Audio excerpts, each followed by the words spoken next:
देते चले प्यार देते चले, प्यार प्रभु का लुटाते चले। देते चले प्यार देते चले, प्यार प्रभु का लुटाते चले।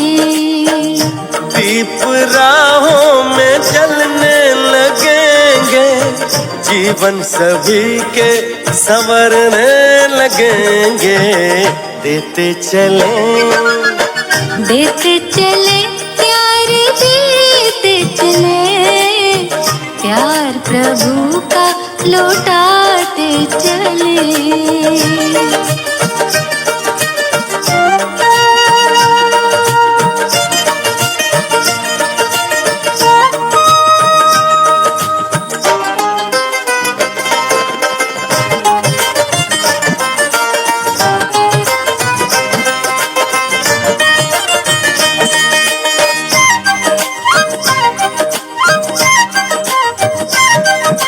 निर्मल सी मुस्कानों से जग शीतल हो जाएगा, स्नेह भरे दो बोलों से पत्थर पानी हो जाएगा। निर्मल सी मुस्कानों से जग शीतल हो जाएगा, स्नेह भरे दो बोलों से पत्थर पानी हो जाएगा। ईश्वर की पहचान बने, प्यार प्रभु का लुटाते चले। ईश्वर की पहचान बने, प्यार प्रभु का लुटाते चले। दीप राहों में जलने लगेंगे, जीवन सभी के संवरने लगेंगे। देते चले प्यार देते चले, प्यार प्रभु का लुटाते चले।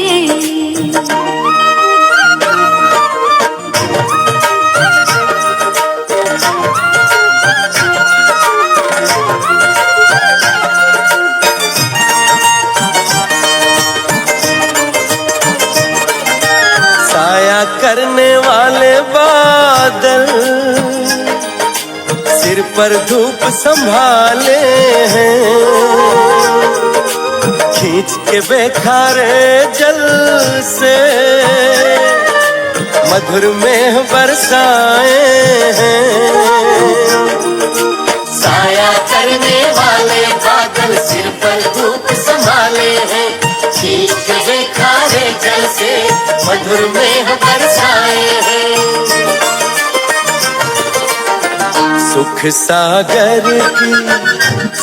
सागर की लहरें बने, प्यार प्रभु का लुटाते चले।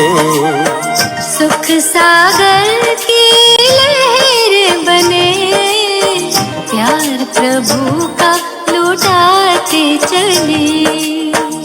दीप राहों में जलने लगेंगे, जीवन सभी के संवरने लगेंगे। देते चले प्यार देते चले, प्यार प्रभु का लुटाते चले। प्यार प्रभु का लुटाते चले। प्यार प्रभु का लुटाते चले।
मुरली शुरू करने से पहले टोली किचन से सूचना आई है कि सभी सेवाधारी माताएं तो जाएंगी, टोली किचन में जाएंगे, वहाँ तोशे बनाने हैं और भट्ठी में आई हुई भी माताएं चाहिए।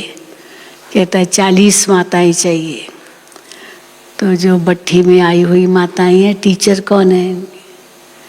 तो माताएं उठे, भट्ठी में आई हुई आपकी भी सेवाधारी भी तो होंगी ना, और भी तो उनको बहुत माताएं चाहिए। वहाँ पर मुरली आप सुन सकेंगे। तो माताएं वहाँ जाएं, भट्ठी में आई हुई, वहाँ ही सारा आप सुनेंगे।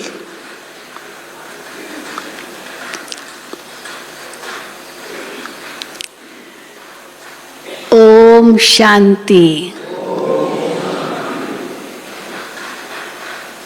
आज दुनिया में मनुष्य बहुत चिल्लाते रहते हैं। किस बात की चिल्लाहट है? मन की शांति चाहिए, मन की शांति चाहिए। जिसके भी मुख पर देखो यही कहेगा मुझे मन की शांति चाहिए। तो बाबा कहते हैं मन की शांति तो होती ही नहीं है, सीधी बात। क्यों मन की शांति नहीं होती है? क्योंकि मन का तो काम ही सोचना है, तो उसको कोई खत्म थोड़ी करेंगे। मन का तो काम ही सोचना है। बाकी हाँ, आत्मा की शांति कह सकते हैं, मन की शांति नहीं। और आत्मा की शांति के लिए भी कोई मेहनत थोड़ी करनी है। आत्मा अपने स्वधर्म में टिक जाए और उसके लिए अशरीरी बन जाए, देह से न्यारी हो जाए। ये अभ्यास अगर उसको आ जाए देह से न्यारे होने का, मैं आत्मा अकाल तख्त पर विराजमान हूँ और इस शरीर की इंद्रियों का मालिक हूँ, ये अगर सहज बुद्धि में आ जाए और अनुभव कर सके तो शांति तो 1 सेकंड की बात है। इसलिए कहते हैं ना, शांति हमसे कितनी दूर है। 1 सेकंड, बस 1 सेकंड, एक सोच की दूरी है। और एक सोच में 1 सेकंड लगता है। और वो सोच कौन सी है? आत्मा का स्वधर्म पहचाने कि मैं आत्मा हुई शान स्वरूप। तो 1 सेकंड में उसको शांति अनुभव हो जाए। तो आज बाबा ने कैसे शरीर और आत्मा इसका कंट्रास्ट बताया है। शरीर की भेंट किससे की है? एक घर से, एक मकान से। एक मकान होता है, उसमें बहुत खिड़की दरवाजे होते हैं ना, तो शरीर की भी बहुत खिड़की दरवाजे हैं। वैसे भक्ति में कहते हैं 9 द्वार है इस शरीर को, और आत्मा कोई न कोई द्वार से निकलती है। और 10वां द्वार ये है भ्रिकुटी, आत्मा का अकाल तख्त। तो 9 द्वार है, तो एक मकान हो गया ये शरीर। आंखें उसकी खिड़कियां हैं, है ना, ये सब 9 द्वार कहते हैं। तो बाबा कहते हैं अगर आप ये समझो कि ये शरीर एक मकान है जिसमें मैं आत्मा रह रही हूँ और इस तख्त पर विराजमान हूँ, इस देह से न्यारी हूँ, तो शांति तो उसी घड़ी महसूस होगी। आज बाबा ने बहुत विस्तार किया है इसका। इसलिए बाबा बार बार कहते हैं बच्चे देही अभिमानी बनो, देही अभिमानी बनो, तभी फिर बाबा की भी याद रह सकती है। फिर दूसरा बाबा कहे कि देखो तुम परम धाम में जब हो तो आत्मा ही मेरे गले का हार है। हम सब शिव बाबा के गले में पिरोए हुए हैं ना, वो दिखाते ना आत्माओं का झाड़। फिर जब सतयुग में आते हो तो विष्णु के गले का हार हो। फिर द्वापुर में आते हो तो किसके गले का हार बनते हो? रावण के गले का हार बनते हो, और अभी तो सारी दुनिया रावण के गले का हार बन गई है।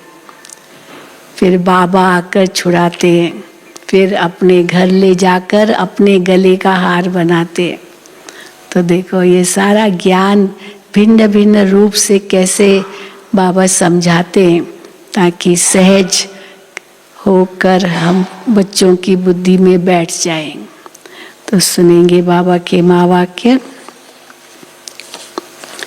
आज 23/8/2022 है। मीठे बच्चे, अब ये पुराना घर छोड़ बाप के साथ चलना है। इसलिए इस घर यानी शरीर से ममत्व मिटाते जाओ, अपने को आत्मा निश्चय करो। मीठे बच्चे, अब यह पुराना घर छोड़ बाप के साथ चलना है। इसलिए इस घर यानी शरीर से ममत्व मिटाते जाओ, अपने को आत्मा निश्चय करो। प्रश्न है, देही अभिमानी बच्चों के मुख से कौन से शब्द नहीं निकलेंगे? जो देह अभिमानी है उनके मुख से तो निकलेंगे ये शब्द, लेकिन देही अभिमानी बच्चों के मुख से ये शब्द नहीं निकलेंगे। कौन से? उत्तर है, मेरे मन को शांति कैसे मिले। ये शब्द देही अभिमानी बच्चों के मुख से नहीं निकल सकते। देह अभिमान वाले ही ये शब्द बोलते हैं। क्यों? ये देह अभिमानी ही शब्द ऐसा बोलते हैं, मन की शांति चाहिए, क्योंकि उन्हें आत्मा का ज्ञान ही नहीं है। अगर आत्मा का ज्ञान होता तो ये नहीं कहते मन की शांति कैसे चाहिए। तुम जानते हो आत्मा का स्वधर्म ही शांत है, मन की शांति की तो बात ही नहीं है। अभी पानी का स्वभाव ही ठंडा है।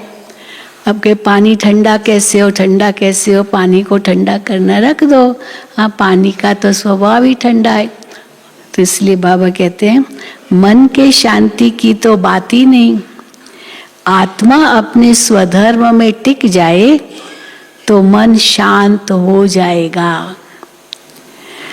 आत्मा सो परमात्मा कहने वाले इस बात को समझ नहीं सकते, क्योंकि वो कहेंगे आत्मा को तो शांति है, शांति का तो प्रश्न ही नहीं, आत्मा ही परमात्मा है। फिर कहेंगे शरीर को चाहिए, फिर कहेंगे कोई वो दूसरे मन को चाहिए, वो सूक्ष्म शरीर, उसमें मन समझते हैं। और बाबा कहते हैं ही दो चीजें, आत्मा और शरीर। तो आत्मा को शांति कैसे मिलेगी? वह देह से न्यारी हो जाए सहज। आत्मा सो परमात्मा कहने वाले इस बात को समझ नहीं सकते। गीत है, मरना तेरी गली में, जीना तेरी गली में। ओम शांति। मरने की बात है ना, तो बाबा ने आज मरने पर बहुत कहा है। बच्चे जानते हैं मरना किसको कहा जाता है।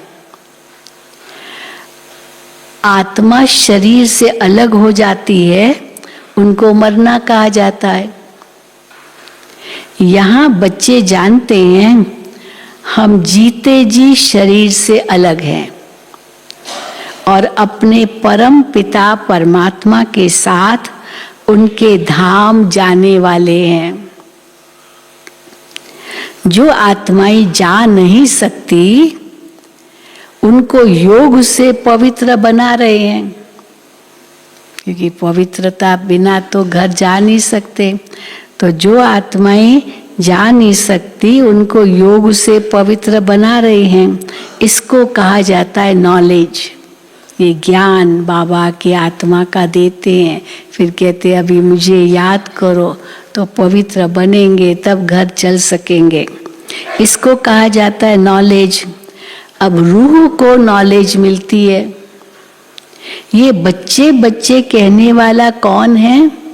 परम पिता परमात्मा, जिसको सभी भगत याद करते हैं। आत्मा समझती है पतित पावन बाप मुक्ति जीवन मुक्ति देने वाला है। उनको तो अपना शरीर है नहीं, ये लोन लिया है। इस शरीर में आते हैं तो ये लोन लिया हुआ शरीर है।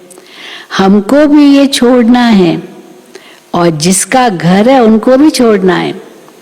शिव बाबा भी इस शरीर में, बाबा कहते परमानेंट तो नहीं है, आते जाते हैं। और इस शरीर की जो आत्मा है उसको भी शरीर छोड़ना है, हमको भी ये छोड़ना है और जिसका घर है उनको भी छोड़ना है। वैसे तुम बच्चों का भी यह पुराना घर है, सबको छोड़ना है ना। हाँ, कोई होगा जो दावा करे नहीं मैं तो सदा ही इस शरीर में रहूंगा, हो ही नहीं सकता। वैसे तुम बच्चों का भी यह पुराना घर है, इनमें खिड़कियां आदि सब है। तो बाप कहते हैं बच्चे ये पुराना घर सबको छोड़ना है। इंग्लिश में कहते हैं एज सर्टेन एज डेथ, मृत्यु जैसी वास्तविकता और कुछ नहीं। और बातें ऊपर नीचे हो सकती, हाँ ना कर सकते, लेकिन मृत्यु के लिए नहीं कह सकते, वो तो अवश्यंभावी है। तो बाबा कहते हैं, तो बच्चे कहते हैं बाबा ये पुराना घर सबको छोड़ देना है। हाँ, तो बाप कहते हैं बच्चे ये पुराना घर सबको छोड़ना है, मेरे साथ घर चलना है। इसलिए अब चलना है घर, शरीर छोड़ना है तो क्या करो पहले से ही। इसलिए जीते जी इस घर से ममत्व मिटाते जाओ, जीते जी, नहीं तो जबरदस्ती शरीर छोड़ना पड़ेगा जब समय आएगा। देह अभिमान होगा तो देही अभिमानी होंगे तो कितना सहज शरीर छोड़ेंगे। जैसे मक्खन से बाल, एक मक्खन में आप मक्खन में बाल डाल हो और उसको निकाल रहे, कितना सहज निकलता है। और रोटी में बाल हो तो रोटी से बाल कैसे निकलता है ना, आटे में भी कई बार वो बाल चला जाता है, फिर वो गूंथते हैं, रोटी भी वो बाल वाली हो जाती, तो फिर उसे निकालते हैं तो टुकड़े टुकड़े होकर के निकलता है, इतना सहज नहीं निकलेगा। तो बाबा कहते हैं पहले ही न्यारे होते जाओ तो सहज आत्मा शरीर से न्यारी हो जाएगी। तो बाबा कहते हैं इसलिए जीते जी इस घर से ममत्व मिटाते जाओ, अपने को आत्मा निश्चय करो और बाप को याद करो। ये तो बच्चे जानते हैं दो चीजें हैं, जीव और आत्मा। जीव बाबा शरीर को कहते हैं, आत्मा, जीव और आत्मा। मनुष्य जब दुखी होते हैं तो जीव घात करते हैं, आत्मघात होता नहीं। आत्मघात कभी होता नहीं, आत्मा तो मरती नहीं है, इसलिए जीव घात होता है, शरीर जरूर मरता है, आत्मघात नहीं। आत्मा जानती है शरीर के कारण आत्मा को दुख होता है, इसलिए उसको छोड़ना चाहती है। क्यों? कईयों का तो बस मुझे मरना है और सुसाइड जाके करते हैं, समझते शरीर के कारण ही दुख है, इसलिए मैं निकल जाऊं शरीर से। इसलिए बाबा कहते हैं शरीर के कारण आत्मा को दुख होता है, इसलिए उनको छोड़ना चाहती है। अब तुम्हारी आत्मा जानती है कि अभी हम सब दुख धाम में है ही दुख धाम। अच्छा, शरीर छोड़ के जाएंगे कहाँ? फिर दूसरा शरीर मिलेगा, या तो भटकेगी, हाँ तुरंत तो न भी मिल जाए, और भटकेगी तो और दुखी हो जाएगी। फिर दूसरा जो शरीर मिलेगा, एक तो पाप किया, अकाले मृत्यु को पाया, और फिर दूसरा शरीर तो इनसे भी बदतर मिलेगा और दुखी होगा। इसलिए बाबा कहते हैं जिस शरीर में हो उसमें ही रहो, बोले चत्तियाँ लगाओ, हाँ कुछ दवा को दुआ से चलाना है। ये कभी नहीं सोचना कि बस मैं मर जाऊं, कभी नहीं सोचना है। तो बाबा कहते हैं तुम्हारी आत्मा जानती है कि अभी हम दुख धाम में हैं, ये शरीर भी पुराना घर है। बाबा ने समझाया है ये अकाल तख्त है जो छोड़कर फिर दूसरा लेना होता है। यह अकाल तख्त और आत्मा विराजमान है, उसको ये तख्त छोड़ फिर दूसरा लेना है। तख्त के बदले घर कहना ठीक है, तख्त के बदले घर कहना ठीक है। ये पुराना घर है, घर में खिड़कियां आदि होती है, इसलिए शरीर को घर कहा जाता है। तख्त के ऊपर तो राजाई की जाती है। अब ये और नई बात ना, तख्त तब कहें जब आत्मा राजा बन के इंद्रियों का शासन करे। अब आत्मा है ही देह अभिमानी, तो तख्त का एका हुआ, जैसे पिंजरा हो गया, उसमें फंसी हुई है। बाबा कहते हैं इसलिए शरीर को घर कहा जाता है। तख्त के ऊपर तो राजाई की जाती है। इस समय तो दुख धाम है। हाँ, ये जरूर है तो दुख धाम, तो ये जरूर है कि आत्मा को घर अर्थात नए शरीर में बैठ फिर सिंहासन पर बैठ जाना है। नया शरीर सतयुग में मिलेगा, वहाँ हम सिंहासन पर बैठेंगे। तो क्योंकि आत्मा अभिमानी तो होंगे ना, तो आत्मा का ये तख्त सिंहासन के रूप में भी होगा और वो सिंहासन भी होगा। इसलिए हम कहते हैं ना, कितने तख्त हैं, एक अकाल तख्त है, दूसरा राजाई तख्त है। हाँ, तो इसीलिए बाबा कहते हैं तख्त के ऊपर राजाई की जाती है। इस समय तो दुख धाम है। हाँ, ये जरूर है, आत्मा को घर अर्थात नए शरीर में बैठ फिर सिंहासन पर बैठ जाना है, राजाई करनी है। दुनिया में ऐसा कोई नहीं जिसको बाप से राजाई मिलती है। भगवान से राजाई मिले, ये तो केवल बाबा कहते तुम बच्चे ही हो। जब तक बाप न आए तब तक बादशाही कैसे मिले? तुम जानते हो बाबा हमको शहनशाह बनाने आया हुआ है। शहनशाह, शाहों का शाह, हाँ, राजाओं का राजा। जैसे राजाओं से महाराजाएं बड़े होते हैं, तो बाप कहते हैं तुमको तो राजाओं का राजा बनाया जाता है। हाँ, वैसे भी हम कहते हैं क्यों देवताओं को राजाओं का राजा कहेंगे? क्योंकि द्वापर युग में उनकी जो मूर्तियां हैं, लक्ष्मी नारायण राम सीता, उनको भी तो ताज होता है ना, तो उनकी पूजा फिर राजाएं लोग करते हैं। तो वो राजाओं के भी राजा हो गए देवताएं, क्योंकि राजाएं भी उनकी पूजा करते हैं। तो बाबा कहते हैं, तो बाप कहते हैं तुमको तो राजाओं का राजा बनाया जाता है। तुम्हारी आत्मा जानती है ये पुराना घर छोड़ना है। आत्मा को पहले सतो प्रधान घर मिलता है। सतो प्रधान गुणवान आत्मा है, तो शरीर भी ऐसे ही सतो प्रधान मिलता है। जैसी आत्मा वैसा शरीर उसको मिलेगा। आत्मा सतो प्रधान तो शरीर भी सतो प्रधान। आत्मा समझती है कैसे हम आत्मा को घर मिलता है, कैसे ये शरीर रूपी घर मिलता है, वो आत्मा समझती है। ऊंच पवित्र आत्माओं को शरीर भी ऐसा ही मिलेगा। पावन बनेंगे तो पावन घर मिलेगा जरूर। ये हो ही नहीं सकता कि पावन आत्मा बन जाए और पतित शरीर में रहे, वो तो छोड़ना ही पड़ेगा। पावन आत्मा बनती है तो पावन शरीर जरूर मिलेगा। पावन बनेंगे तो पावन घर जरूर मिलेगा। जब पावन बनाने वाला आए तब तो हम पावन बने। खुद कहते हैं बच्चे तुम याद करते थे ना, अब मैं आया हूँ, तुम नहीं मुझे याद किया, आओ आओ पुकारा बुलाया, अब मैं आया हूँ, याद करते थे तुम। कल्प कल्प इस शरीर में आकर ये यज्ञ रचता हूँ। ये क्या है? यज्ञ। हाँ, जहाँ हम बैठे हैं आकर ये कल्प कल्प यज्ञ रचता हूँ। इनका नाम ब्रह्मा रखना पड़ता है, इनको एडॉप्ट किया जाता है। ग्रस्त व्यवहार में रहते तुमने बुद्धि से सब कुछ पुरानी चीजों का संन्यास कर अपने को आत्मा निश्चय किया है। किया है ना, सभी ने आत्मा निश्चय किया है।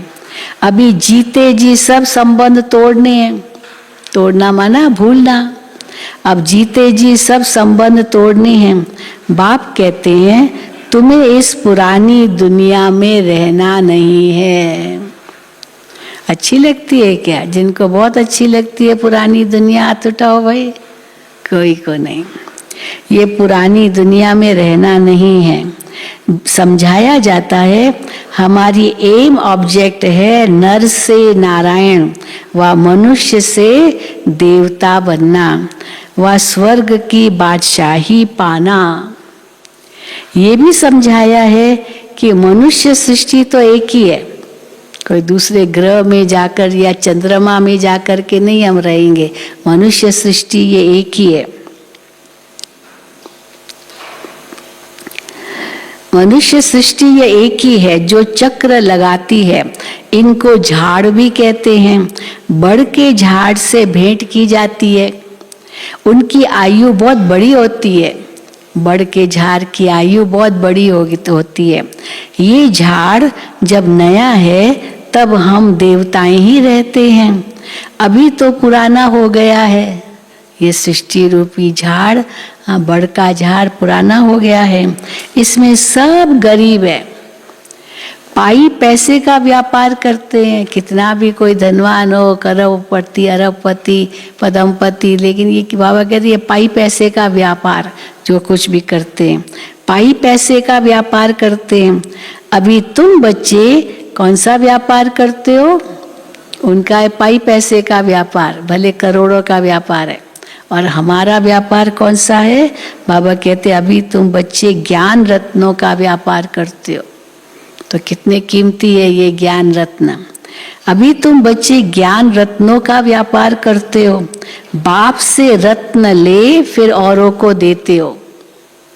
बाप से ये ज्ञान रत्न ले फिर औरों को देते हो। अब तुम्हारी श्रेष्ठ हीरे जैसी बुद्धि बनती है। और ये व्यापार में हम कहाँ जमा करते हैं ये रत्न? बुद्धि में।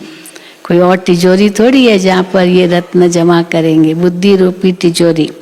अब तुम्हारी श्रेष्ठ हीरे जैसी बुद्धि बनती है।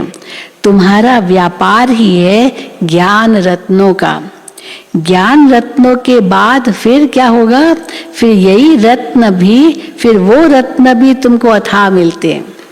अभी ज्ञान रत्नों का व्यापार करो तो फिर बाबा कहते भविष्य में वो रत्न भी तुमको अथाह मिलते हैं।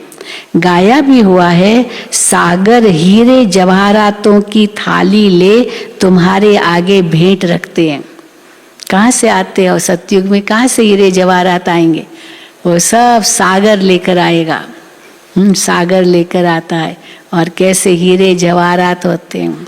तो बाबा कहते हैं सागर हीरे जवाहरातों की थाली ले तुम्हारे आगे भेंट रखते हैं। तुम अब पढ़ाई और पढ़ाने वाले को जान गए हो। पढ़ाई और पढ़ाने वाले को जान गए हो। बरोबर हमारा परम पिता परमात्मा ज्ञान रत्नों का सागर है, जिसको रूप बसंत भी कहा जाता है। ज्योति स्वरूप है और ज्ञान का सागर है, तो ज्ञान रत्नों का सागर है। आत्मा ज्ञान रत्नों का मुख से वर्णन करती है। तुम्हारा धंधा ही ये है। तुम अमृत वेले उठ ये ज्ञान रत्नों का धंधा करो।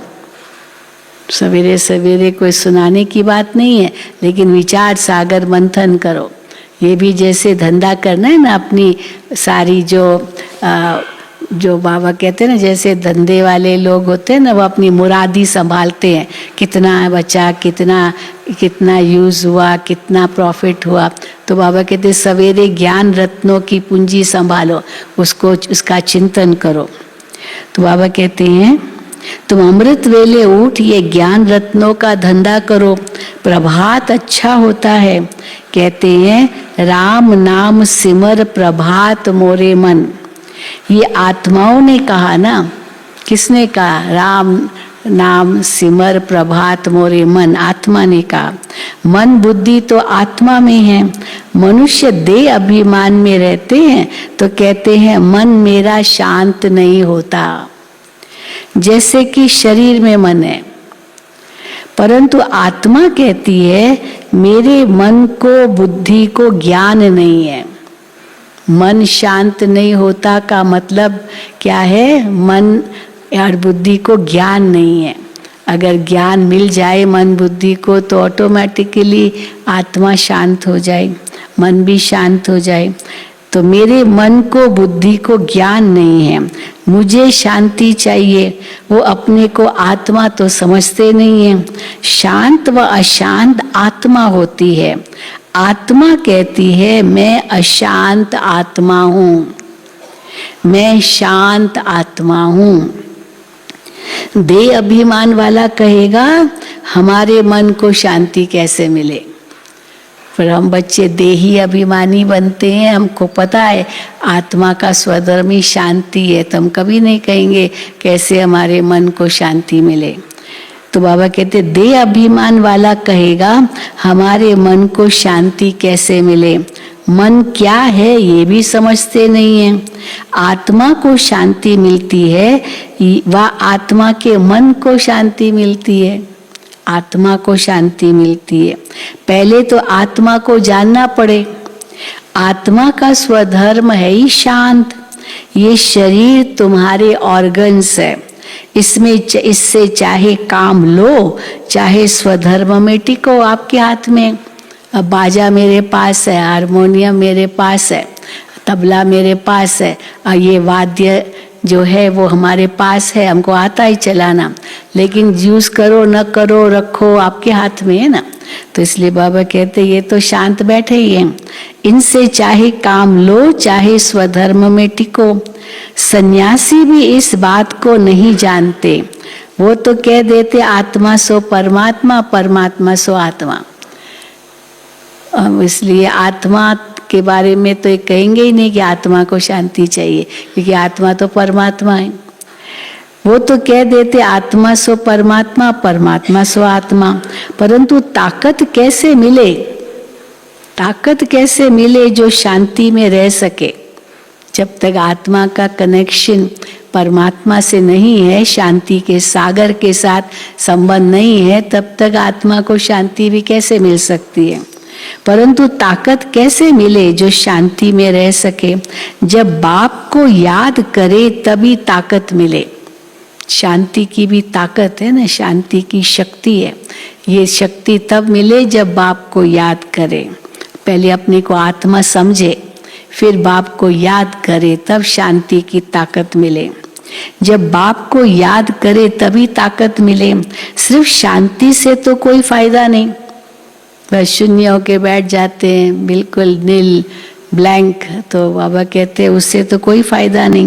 वो समझते हैं हम आत्मा सो परमात्मा, हम आत्मा परमात्मा के लोक में चली जाएंगी और कुछ भी नहीं जानते, बस मोक्ष को पा लेंगे, ज्योति ज्योत में समा जाएगी बस।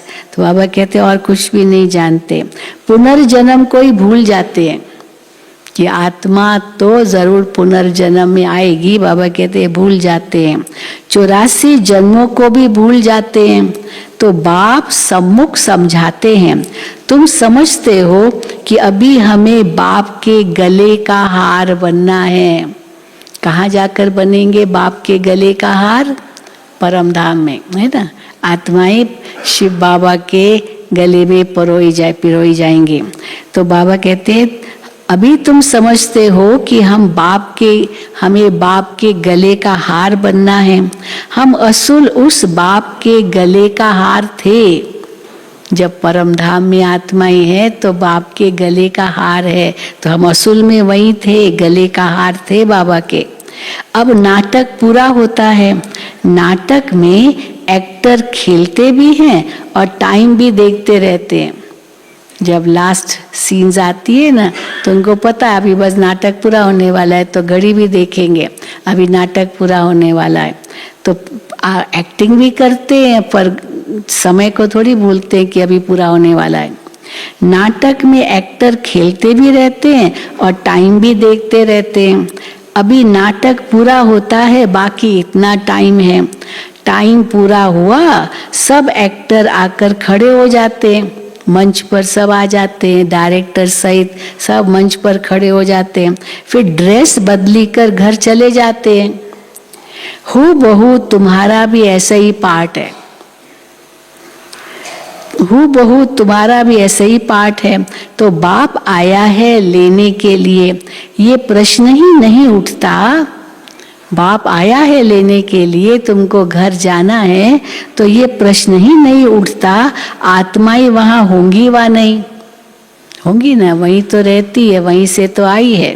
आत्माएं वहां होंगी व नहीं।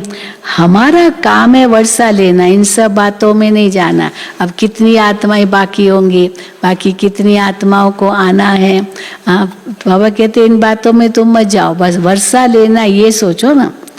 अभी हमारा काम है वर्षा लेना। जरूर आत्माएं होंगी तभी तो आती रहती है। अगर सब आत्माएं आ गई है तो वृद्धि कैसे हो रही है? ये आदमशुमारी हो रही ना, बढ़ती जा रही है जनसंख्या, तो आत्माएं अभी भी आ रही हैं, तो होंगी ना जरूर वहां भी, अभी भी जरूर आत्माएं होंगी, तब तो आती रहती है, वृद्धि को पाती रहती है। अभी तो आती रहती है ना, तब तो बर्थ कंट्रोल आदि करते हैं। बर्थ कंट्रोल के लिए उस समय इतना चला था, बात मत पूछो। परंतु बाबा कहते बर्थ कंट्रोल क्या होगा, जो आत्माओं को जिनको आना है वो तो आएंगे ही। तब तो बर्थ कंट्रोल आदि करते हैं। आत्माओं को वहां से स्टेज पर आना ही है, फिर बर्थ कंट्रोल क्या करेंगे? कितना भी कहे तो भी होना तो है नहीं, क्योंकि आत्माओं को तो आना ही है सृष्टि मंच पर। जो कुछ बची खुची आत्माएं हैं सब आ जाएंगी, इसलिए तो वृद्धि होती रहती है। वृद्धि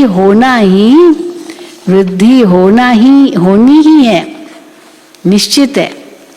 कितना भी बर्थ कंट्रोल करे, कुछ भी करे, वृद्धि होनी ही है। ये तुम बच्चों को पता है, जो कुछ पिछाड़ी वाले रहे हुए होंगे वो आते जाएंगे, वो आत्माएं आती जाएंगी। जैसे आज भी अंत में भी तो कितनी आत्माएं आएंगी। अभी कहते पहले था चलो 600 करोड़, फिर 700 करोड़, अभी 800 करोड़ भी कह रहे हैं। आती जा रहे, बढ़ते जा रहे जनसंख्या इस धरती पर। तो बाबा कहते अंत की आत्माएं तो बहुत ज्यादा, जो भी बच्ची कुछ आएंगी तो कैसे आएंगी? जैसे मच्छरों सदृश आएंगी, इतनी बढ़ जाएंगी संख्या। तो बाबा कहते जैसे मच्छर देखो रात को आए, कैसे पैदा हो गए, कहाँ से पैदा हो गए पता ही नहीं चलता। अभी तो कुछ नहीं था, अभी अचानक ये कहाँ से आ गए, वो आ गए और सुबह देखो सब मरे पड़े, सब मरे पड़े। और सुबह को देखो तो सब मरे हुए होंगे। मच्छर अचानक आ गए रात को और सवेरे देखो सब मरे हुए हैं। परंतु उनका कोई हिसाब किताब थोड़ी है, कितने मच्छर आए और कितने मरे। बाबा कहते उनका कोई हिसाब किताब नहीं। तो अंत में तो कितनी आत्माएं आएंगी, क्या हिसाब किताब निकालेंगे? ये जो बड़े बड़े साइंसदान हैं वो कितना माथा मारते रहते हैं, खोज करते रहते हैं। जैसे ज्ञान की ऊंचाई है तो ये माया भी कम नहीं है। ऊपर जाते ना, रॉकेट में जाते हैं, दूसरे ग्रहों की खोज करते रहते हैं।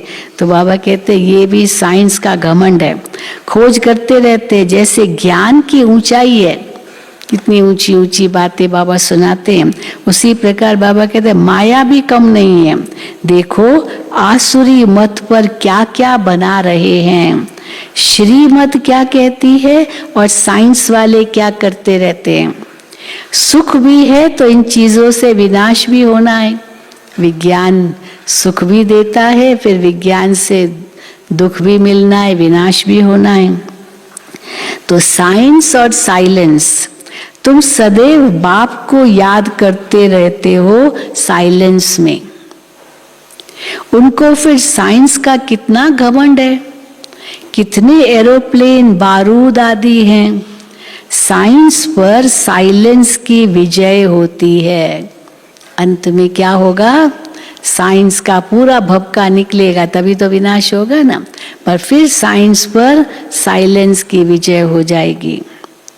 तो साइंस पर साइलेंस की विजय होती है।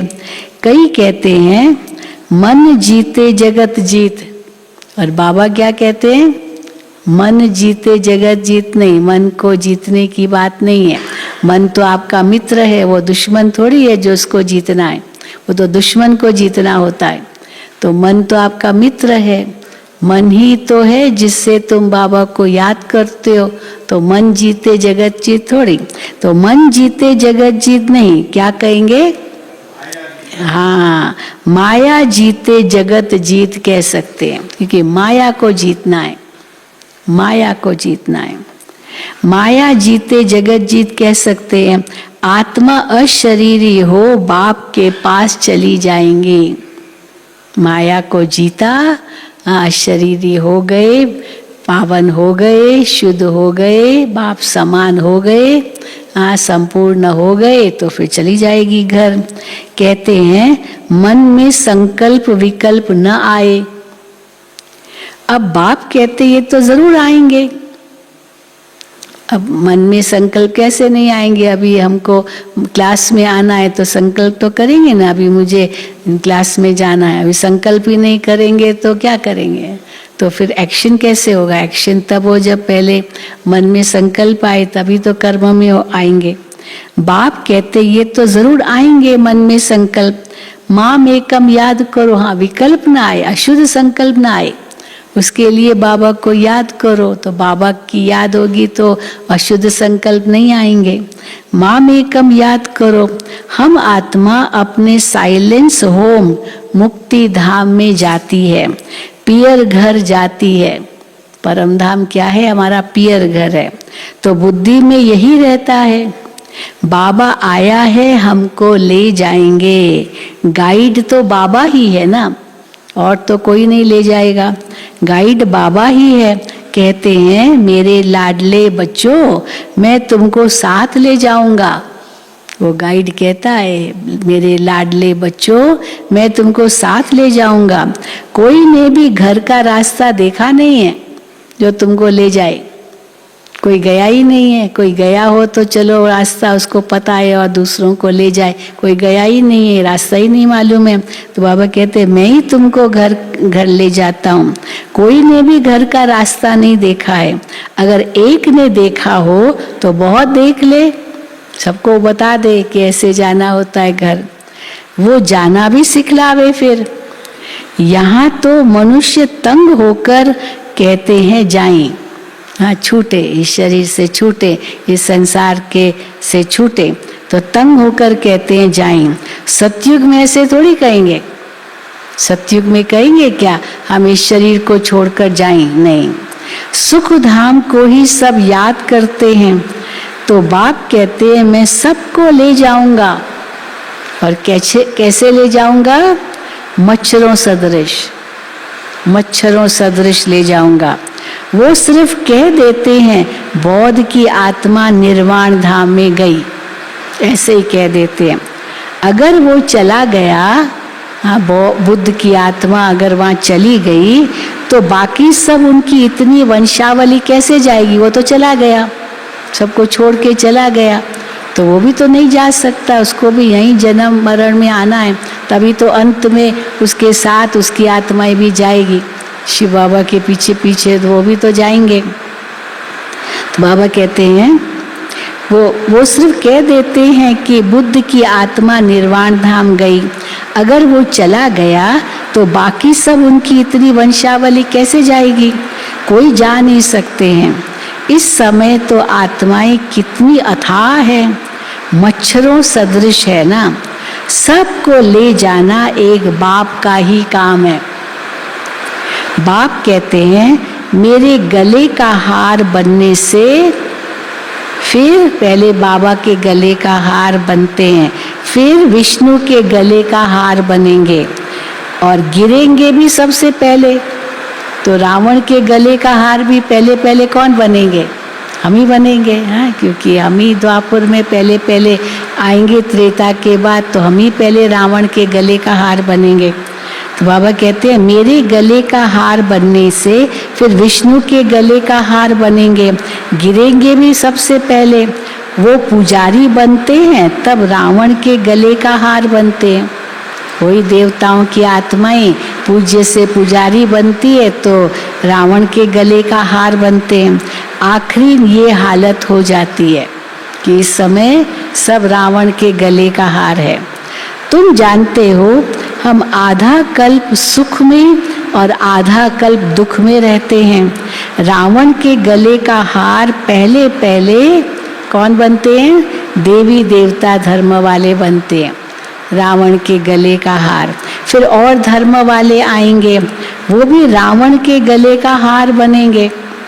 अंत में सभी रावण के गले का हार बन जाते हैं। तो इस समय क्या है? सभी रावण के गले का हार है। ये ड्रामा का खेल ऐसा बना हुआ है जो सिवाय बाप के और कोई समझा न सके। पॉइंट्स तो बहुत मिलती है ना समझाने के लिए, पर नट शेल में कहा जाता है, सार में कहा जाता है, एक बाप को याद करो। पतित दुनिया को कैसे पावन बनाते हैं और फिर गले का हार पहले पहले कौन बनते हैं, ये बुद्धि में रहना चाहिए। बरोबर हम असल में अपने बाप के गले का हार हैं, गले की माला हैं। फिर बाबा हमको सूर्यवंशी चंद्रवंशी बनाते हैं, फिर रावण का राज्य होता है। ये सृष्टि का चक्र कैसे फिरता है तुम जानते हो नंबरवार। स्कूल में सब सब्जेक्ट्स में 100 मार्क्स तो कोई नहीं लेते हैं। हर सब्जेक्ट में 100 मार्क्स किसी को मिल जाए, बाबा कहते ये तो कोई नहीं लेते। हाँ, कोई एक सब्जेक्ट्स में 100 मार्क्स मिल सकती है, इसमें भी मार्क्स है। हमारे भी 4 सब्जेक्ट्स है ना, ज्ञान योग धारणा सेवा। अब चारों ही सब्जेक्ट्स में 100 मार्क्स मिल जाए फिर तो कंप्लीट है, वो 1 नंबर वाला ही होगा। तो इसमें भी मार्क्स है।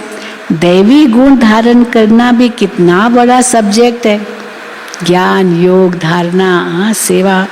दैवी गुण धारण करना भी कितना बड़ा सब्जेक्ट है। सारे चक्र का राज भी समझाना है, वो ज्ञान का सब्जेक्ट है।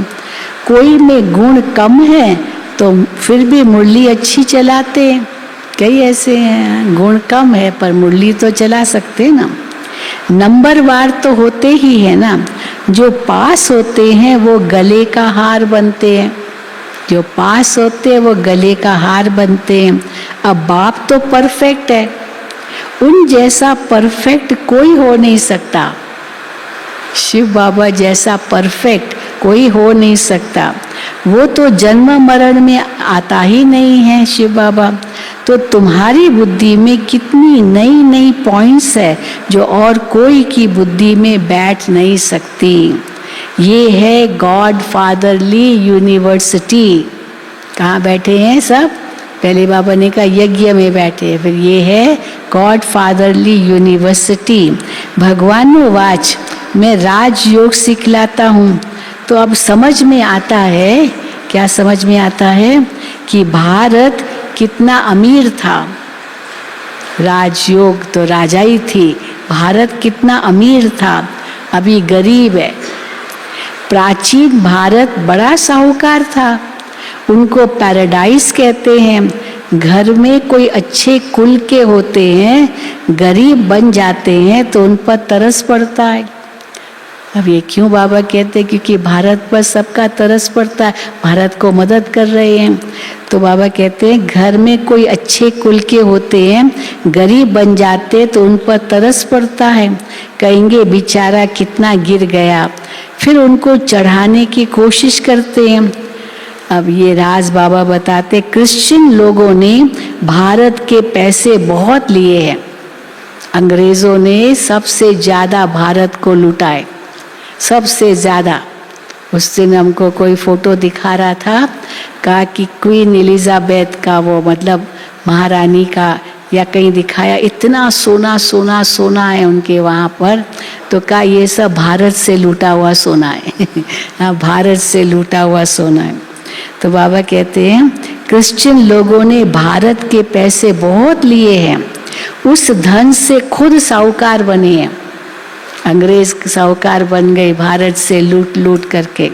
भारत गरीब हो गया है तो फिर मदद भी देंगे ना। अब मदद दे रहे हैं, वर्ल्ड बैंक से बहुत पैसे लेता है भारत, तो मदद भी देंगे ना। लोन के हिसाब से मदद देते हैं, लोन भी भारत पर बहुत है कर्जा, तो लोन देते हैं।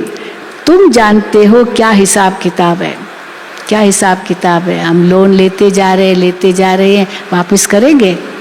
क्या समझते हैं? हाँ, हिसाब किताब क्या है? वो जो हम ले रहे हैं वो हमारा ही दिया हुआ है, तो हम वापस ले रहे हैं, तो कोई तो वापस, हम लोग थोड़ी कोई लोन उनको लौटाएंगे, ये जो हमारे से लिया हुआ है वो वापस कर रहे हैं। तो बाबा कहते हैं तुम जानते हो क्या हिसाब किताब है। कोई अच्छे हैं तो वो समझते हैं ये सब लेन देन का हिसाब खत्म होता है, जो वो लेके गए हैं वो लौटा रहे हैं, तो लेन देन का हिसाब यहाँ खत्म हो जाएगा, कोई वापस नहीं करना है। ये सब लेन देन का हिसाब खत्म होता है, परंतु प्रेरक कौन है, कौन उनको प्रेरणा दे रहा है, ये कोई नहीं समझते हैं। इन बातों को अभी तुम समझते हो। भारत रिलीजियस था, हाँ, भारत रिलीजियस था तो कितनी माइट थी, रिलीजन इज माइट। अभी तो कहते हैं धर्म को हम नहीं मानते, बाकी ठीक है, जो जो जिस धर्म का है वो अपनी अपनी मान्यता अनुसार जो चाहे सो करे। तो परंतु हम एक धर्म के हैं सब, बाबा कहते वो नहीं समझते। भारत रिलीजियस था तो कितनी माइट थी, सारे विश्व के मालिक थे, एक ही देवता धर्म था। तो पहला धर्म देवी देवता है जो बाप स्थापन करते हैं। अब सबसे गिरा हुआ है तो जरूर उनको मदद करेंगे, भारत को सब मदद करेंगे। जब लड़ाई शुरू होगी तो खुद लड़ते भी रहेंगे, मदद भी करते रहेंगे। अब ये ना देखो, रशिया लड़ाई भी कर रहा है और फिर भारत को तेल भी सप्लाई कर रहा है, मदद कर रहा है, भारत को बहुत मदद कर रहा है रशिया, तो तेल भी सप्लाई कर रहा है। तो जब लड़ाई शुरू होगी तो खुद लड़ते भी रहेंगे, मदद भी करते रहेंगे। अब भी देखो देते रहते हैं, नहीं तो भारत भूख मर जाए, भारत भूख मर जाए। परंतु कभी ऐसे हुआ नहीं है भारत भूख मर जाए। कैलेमिटीज भी आती रहेगी, प्राकृतिक आपदाएं भी आती रहेगी। लड़ाई तब लगेगी, बड़ी लड़ाई कब लगेगी, जब पढ़ाई पूरी हो। अब तुम्हारी पढ़ाई चल रही है, बड़ी लड़ाई तब लगेगी जब पढ़ाई पूरी हो जाए। अभी तो पढ़ाई चल रही है ना, बाबा को पढ़ाना है।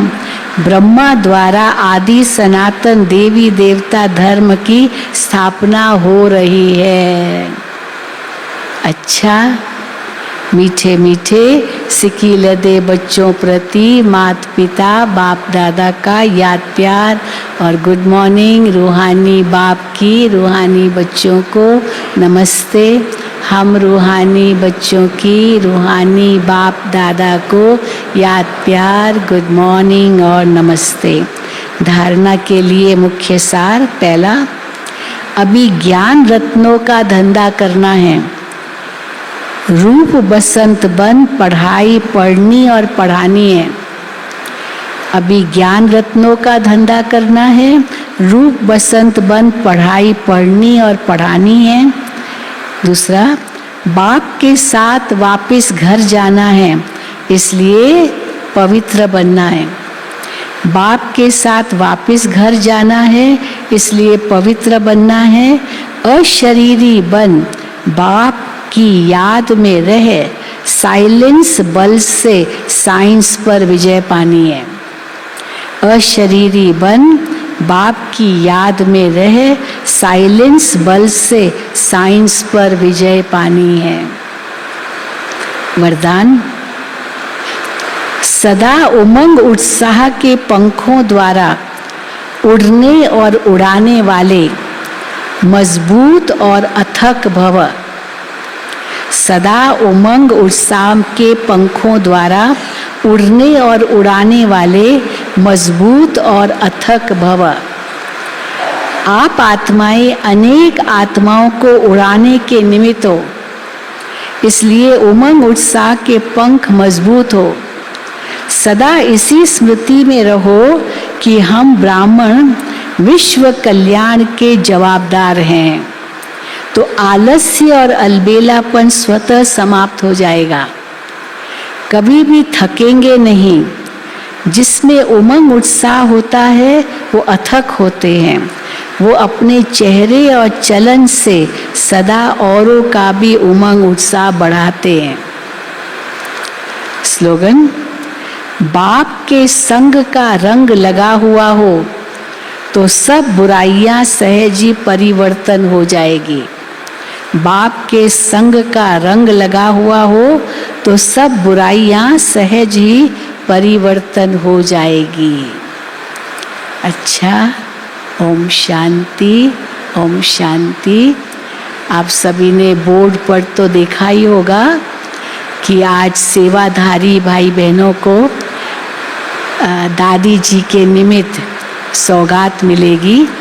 तो सभी जो भी सेवाधारी भाई बहनें हैं मधुबन के, फिर ज्ञान सरोवर, पीस पार्क, वो भी उनको ही बुलाया है। तो 11 बजे सब ओम शांति भवन में आएंगे। ओम शांति भवन में सबको आना है 11 बजे। सेवाधारियों को अपना सारा काम निपटा करके और फिर आपको बाबा के घर से दादी जी के निमित्त सौगात मिलेगी। इसलिए सेवाधारी सभी ध्यान पर रहे आपके, या ओम शांति भवन में पहुंचना है। अभी हम सब बाबा की याद में बैठते हैं और जो भट्ठी में आए हुए भाई बहने हैं वो सब बैठे रहेंगे, आपको आज के सारे दिन का प्रोग्राम देंगे।